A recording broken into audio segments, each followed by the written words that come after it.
As crônicas do bispo, o grande principado que agia contra Israel e a diferença entre Moisés e Arão.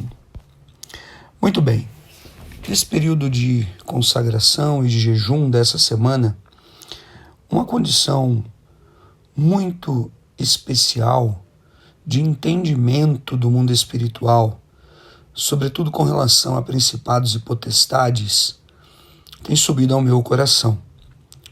Assim como nós vemos em Efésios, no capítulo 6, a sabedoria do apóstolo Paulo dizendo que a nossa luta não é contra carne e sangue, mas contra principados, potestades e dominadores desse mundo tenebroso. Muito bem, principados em tese requerem veneração, potestades são domínios de áreas, de ideais, são ideias, né? São ações contextualizadas em regiões, assim por diante. Dominadores são demônios que acompanham, em geral, querem acompanhar as pessoas.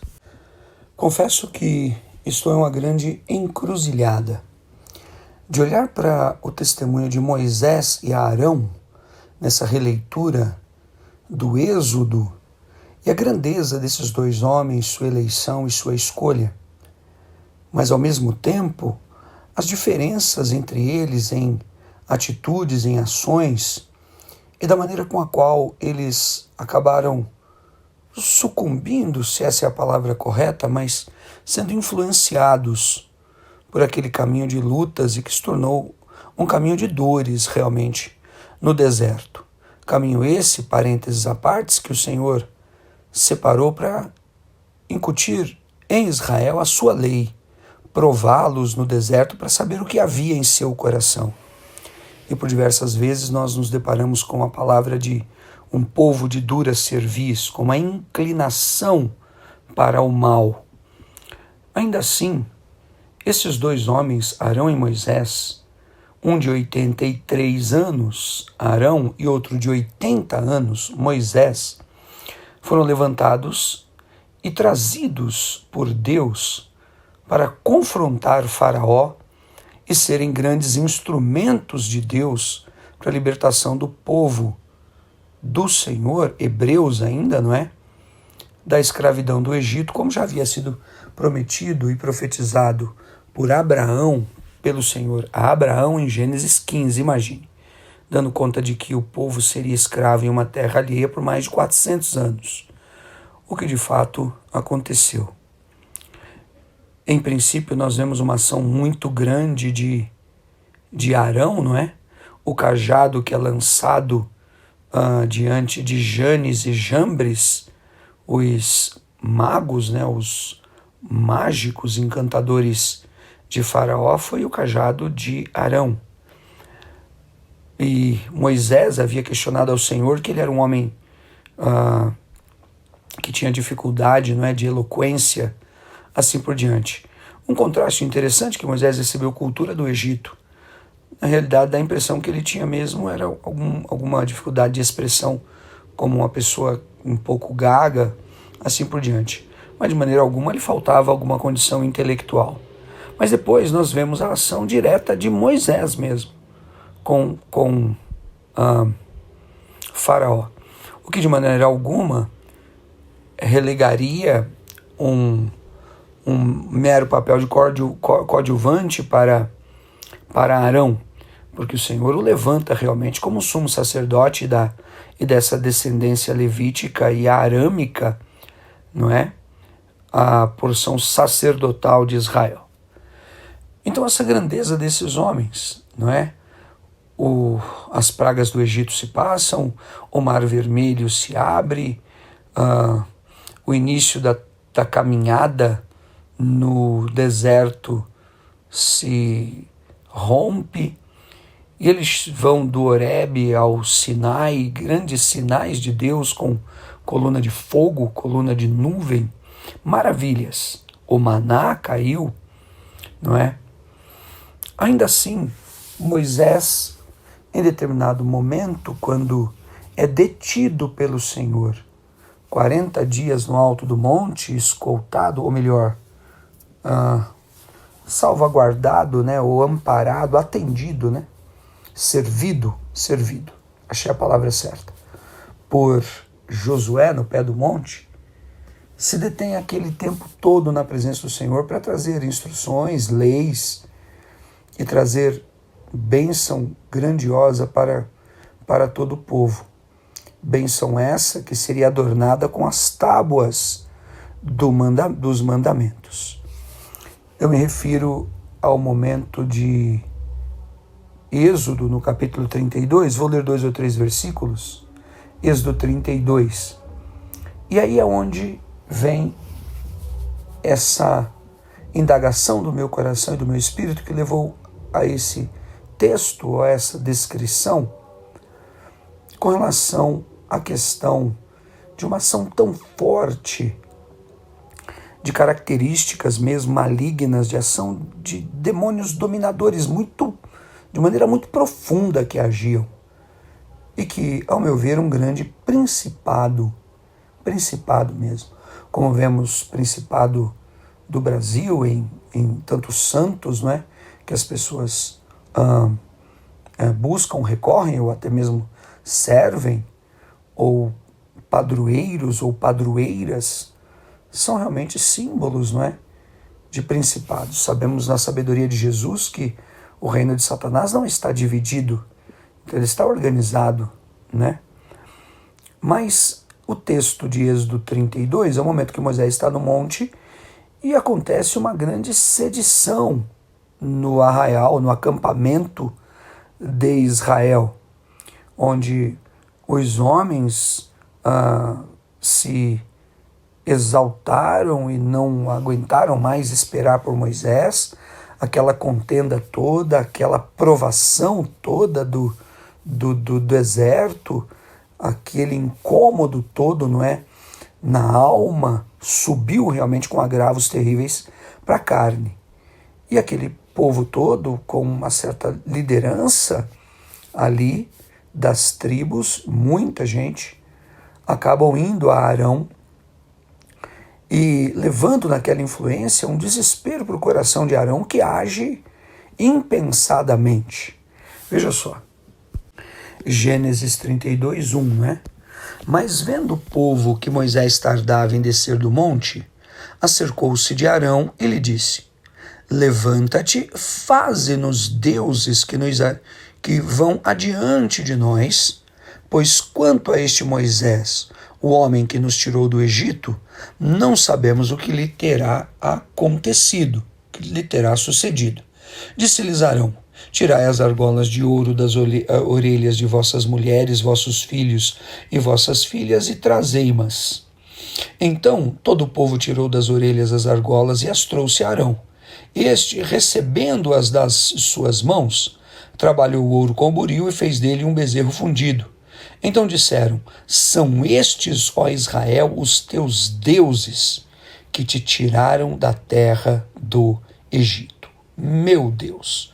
O desespero, a carnalidade, a falta de qualquer tipo de reverência ou de lembrança, ou seja, eles ficaram completamente cegos, enfurecidos, dominados. Dificuldade da água, dependia do maná, aquela situação toda. Moisés que não vem.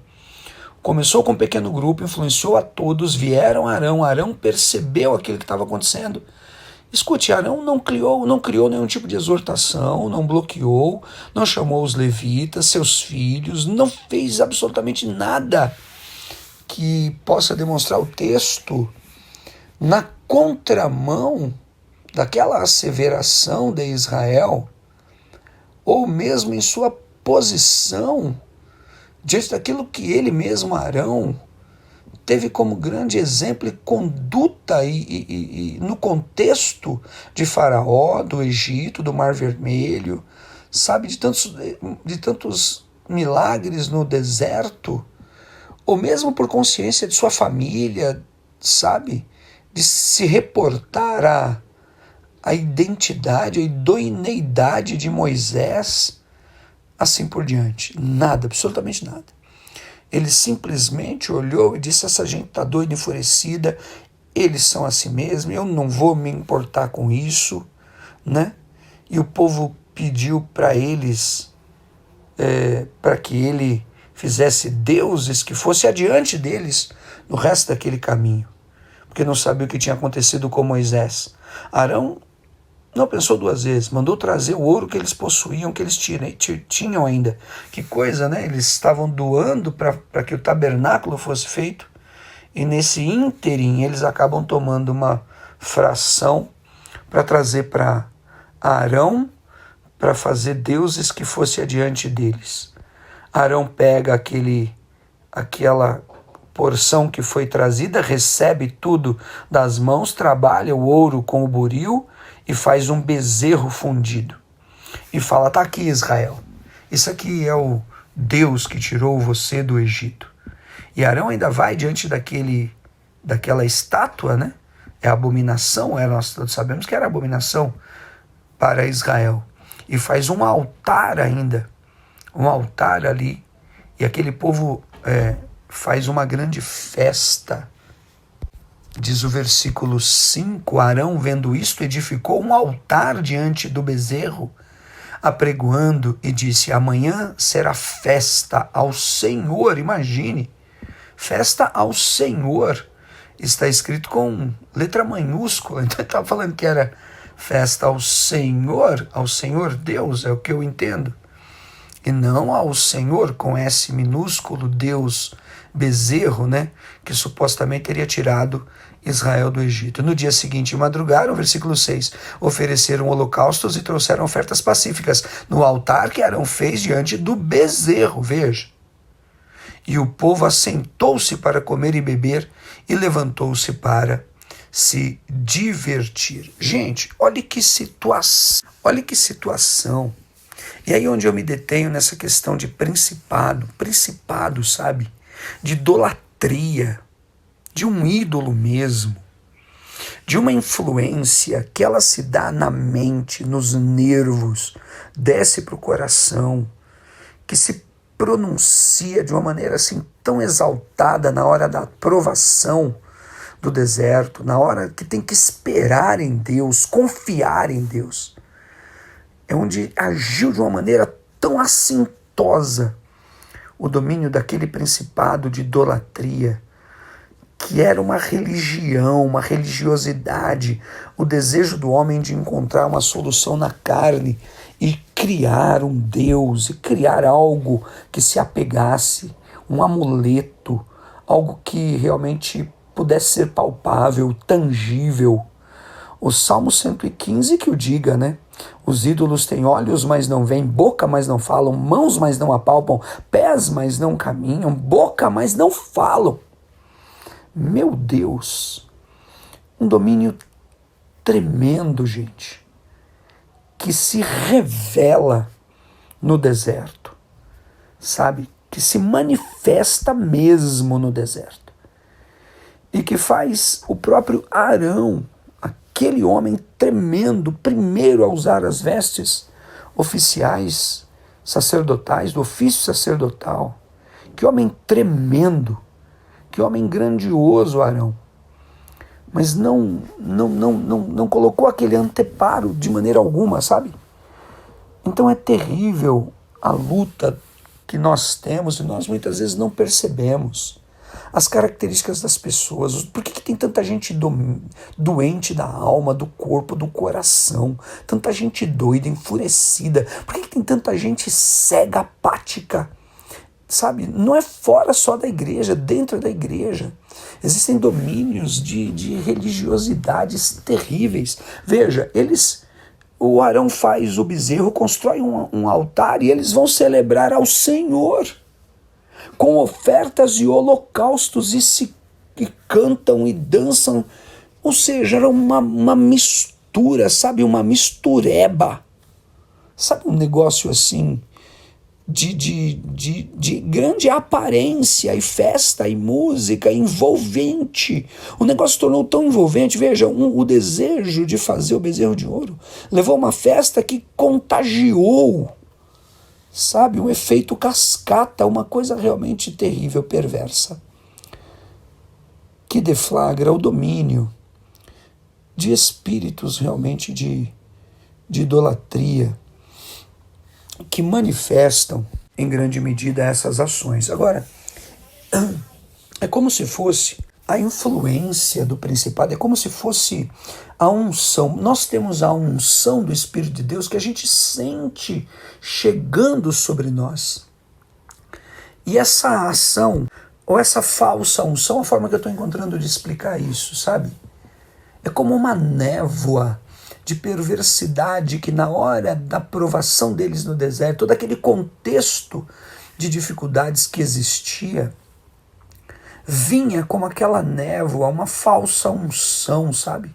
Que vinha persuadindo, invadindo a mente, entrando nos corações, fazendo trazer um comentário, um que falou com o outro que levou para um, e aquilo se tornou uma ideologia, uma ideia central. Eles tinham a referência dos deuses do Egito, eles sabiam qual era o culto a Ramsés e Pitom, os grandes deuses do Egito.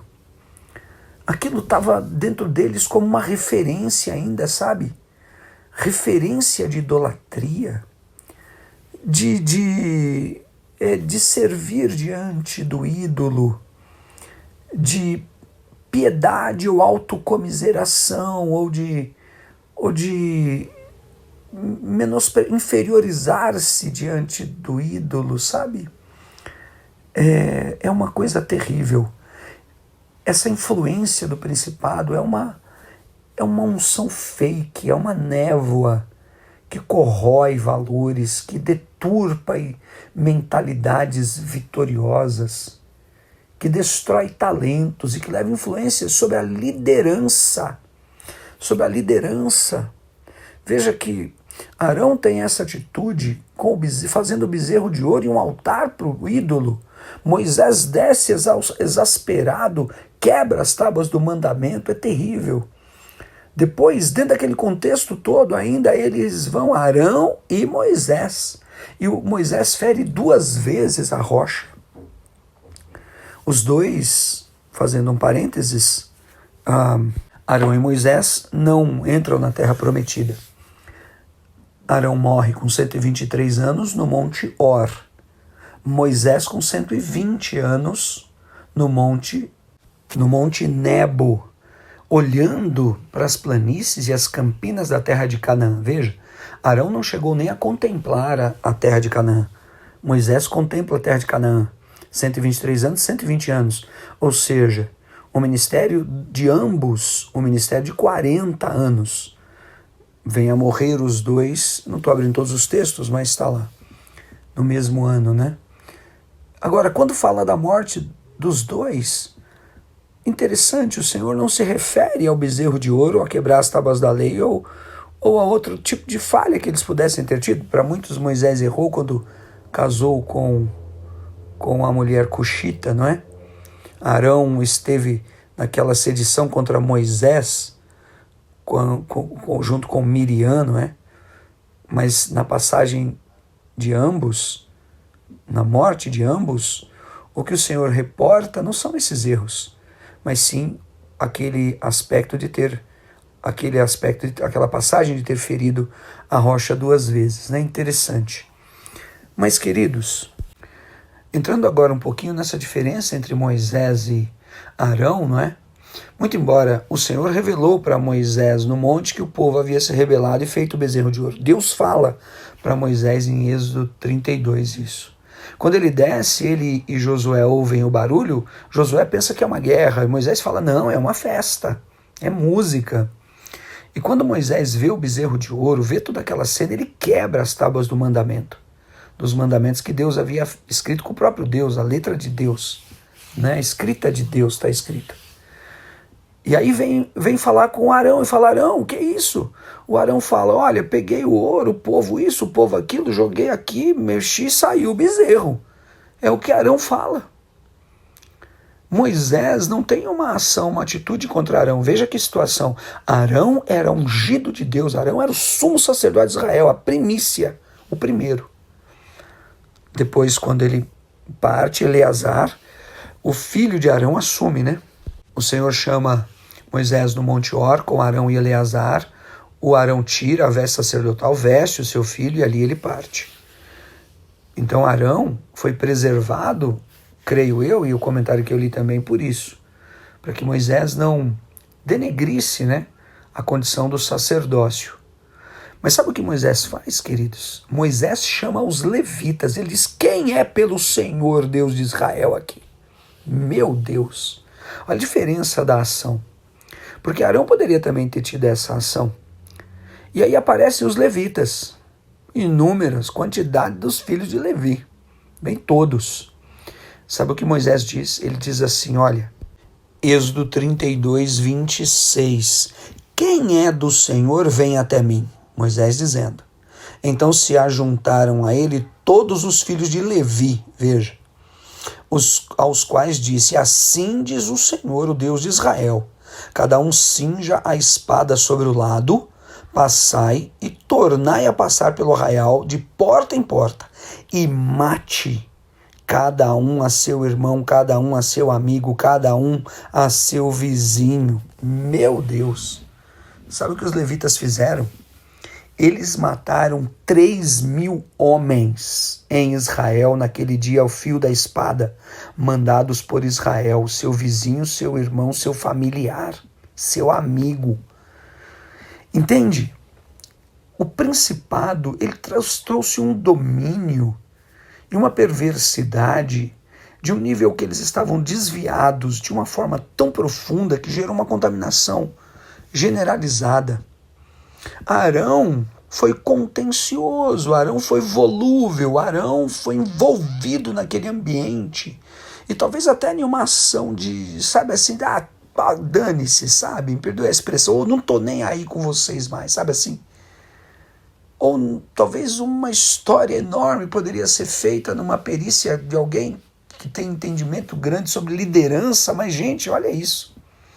Quando vem o Moisés, diferentemente de Arão, Moisés chama os levitas. Arão poderia ter chamado os levitas. Atenderiam Arão ou não? Claro que atenderiam, não é?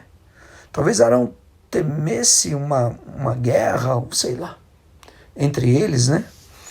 Mas a verdade é que Moisés não teve compaixão contra o principado. Moisés mandou exterminar aqueles que mais dominados ou por mais perversidade haviam agido diante do sacrifício holocausto perante o ídolo. Religiosidade, falta de entendimento, gente desviada, domínio da carne, perversidade da alma, dureza do coração. Sabe, uma névoa como um emplastro lançado daquele domínio, das referências que eles tinham do Egito. É terrível a questão realmente do domínio, né, desse gigante de idolatria, de bezerro de ouro, sabe? É terrível realmente. Assim Moisés, ele diz agora, está vingado o Senhor diante desse mal que foi trazido. Sabe o que Moisés fez? Ele derreteu o bezerro de ouro, jogou na água que havia. Eles deviam ter alguns recipientes de água, não é? Todo o Israel teve que beber da água batizada com vamos dizer, batizada, né? Você entende o que eu quero dizer? Com aquele bezerro de ouro. Ninguém reagiu, não houve uma reação de ninguém, nem de Arão. Então, a reflexão é muito importante. A diferença da ação radical contra o principado de Moisés e da ação volúvel, não é, complacente, omissa de Arão diante da sedição daquele povo. Pensa nisso, porque isso é muito importante e interessante se nas áreas da tua vida, da tua casa, da tua família, nós não precisávamos ser mesmo, era como Moisés e muito menos como Arão. Não é puxar a espada e sair matando ninguém, sabe? Mas o que de fato a gente defende, entende? Isso precisa ser colocado em pratos limpos na vida de muita gente, é que o Senhor me revelou. Por outro lado, também, as lutas, o deserto, manifesta, é o que eu tenho falado esses dias, o fogo das provações revelam o inimigo. Quando o apóstolo Paulo pega o graveto em Atos 28 para jogar no fogo, a víbora pula nele, né? Então Satanás veio roubar, matar e destruir, mas Jesus veio trazer vida e vida em abundância. Repare seus caminhos, refaça realmente a ordem da sua fé, de submissão, sabe, de obediência, de temor a Deus, de ministério, do óleo da unção que está sobre a sua cabeça, da sua vocação, menos contaminação, menos alarido, menos bezerro de ouro, menos idolatrias, não é? A rebeldia é como pecado de feitiçaria, que fala Samuel, né? Veja só, 1 Samuel 15, 22, Samuel disse: tem porventura o Senhor tanto prazer em holocaustos e sacrifícios, quanto em que se obedeça a sua palavra? Eis que obedecer é melhor do que sacrificar. Aquele povo obedeceu o que? Moisés não vem do monte? Se desesperaram. E o atender melhor do que a gordura de carneiros. Queriam oferecer diante do bezerro para ver se ele podia conduzir eles. Imagina, adiante do deserto até Canaã. Versículo 23, porque a rebelião, que é o caso lá, é como o pecado de feitiçaria. Veja, o principado gera rebelião e a rebelião gera feiticeiros. E a obstinação, um povo obstinado mesmo, sabe, obstinado, obcecado, porque queria aquilo de todo jeito, sabe, que nem fome, que nem desespero por um prato de tipo Esaú, né? Tipo Esaú. Obstinação é como idolatria, percebe? É a idolatria que está disfarçada em muitos males e é domínio e revelação de principado, de bezerro de ouro. É culto de ídolo do lar. E Samuel conclui para Saul falando assim: visto que rejeitaste a palavra do Senhor, ele também te rejeitou a ti para que não sejas mais rei. E aquele povo não ia entrar na terra prometida, ia morrer no deserto. É muito sério. O Senhor tenha misericórdia e nos dê graça. Ele constituiu uma obra. E eu encerro com isso. Onde abundou o pecado, superabundou a graça de Deus. Abra o teu coração. Venha servir a Deus. Esforce-se um pouco mais. Você vai superar todos os seus limites, incômodos, inquietações, sabe? Limitações, infantilidades, ilusões. O Senhor vai honrar. Ele perdoa, porque nós não estamos mais sujeitos à lei do pecado e da morte, mas à lei do Espírito de Deus em Cristo Jesus. Romanos 8, 1 e 2. Mas Romanos 8, 30 diz: e aos que predestinou, a estes também chamou.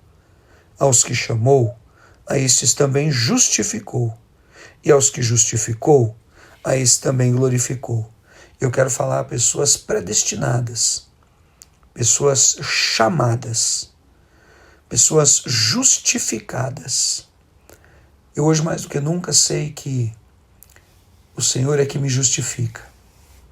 Mais do que nunca. Se você é Moisés ou Arão, eu quero te dizer, é o Senhor que nos justifica. Seja glorificado o nome dele.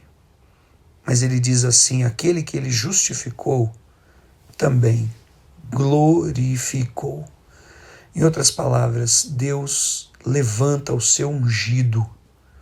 Deus fala ao seu servo. Deus alerta o seu povo na palavra. E grandes coisas fez o Senhor por nós, por isso estamos alegres. Espera em Deus, pois ainda o louvarei. Fica com Deus. Obrigado, Jesus.